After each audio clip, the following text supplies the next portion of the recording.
thinking of the nurseries then in general, and maybe cutting into or across the issue of different types of plants. Sometimes an operation of this size, whether intended or not, can become kind of like a repository of genetic material or different types of plants.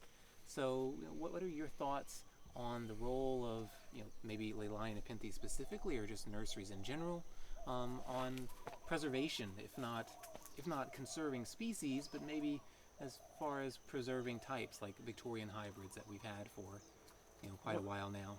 Well, I had that in mind many times over the years because I do like, I mean, I still grow a number of mirabilis and stuff that are really pretty much unsaleable, but Mm-hmm.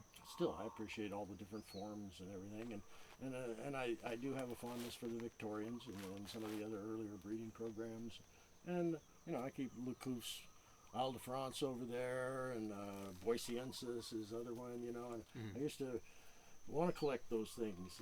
I was a little when I suffered a little more from the collector's pathology than I do these days. But yeah, I really appreciate the history of Nepenthes. I mean, there's anything you can add to it. Nepenthes is a small world, so you can take it all in and dig for more. Mm-hmm. I used to kind of see that as, yeah, I could act as kind of a repository for some of these. I kind of smirk at the idea now that I thought that way. I see. Maybe it still can, maybe it will. What will happen, But again, nurseries usually aren't, without a lifespan. Mm-hmm. And what happens to them, the disposition of some of these plants when nobody's here to take care of them. I don't know. I've tried to make some provisions for that, Mm-hmm. but who knows what will happen. Mm-hmm. I mean,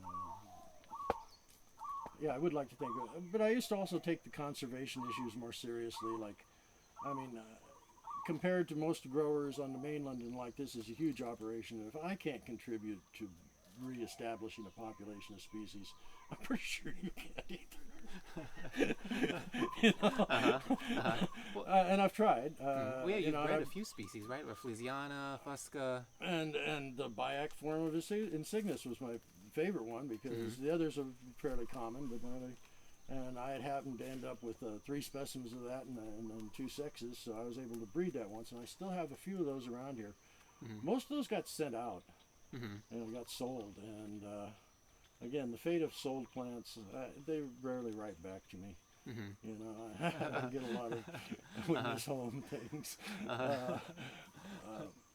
So, but even that, it is difficult as hell to have 2 species in flower at the same time in the same location, unless you're a big enough operation that I can maintain a population of insignias, like a population of 50 or 75 plants in a nursery with money, and big time nurserymen, that wouldn't be a problem. But it's totally out of the question for me.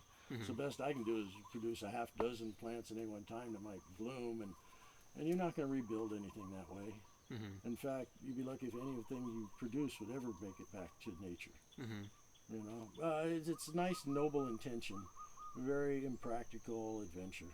Just try grow a plant and enjoy that. And if you're successful, it will reward you.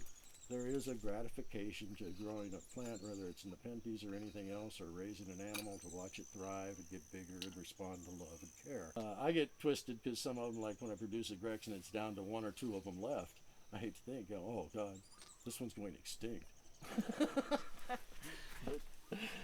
What if it does?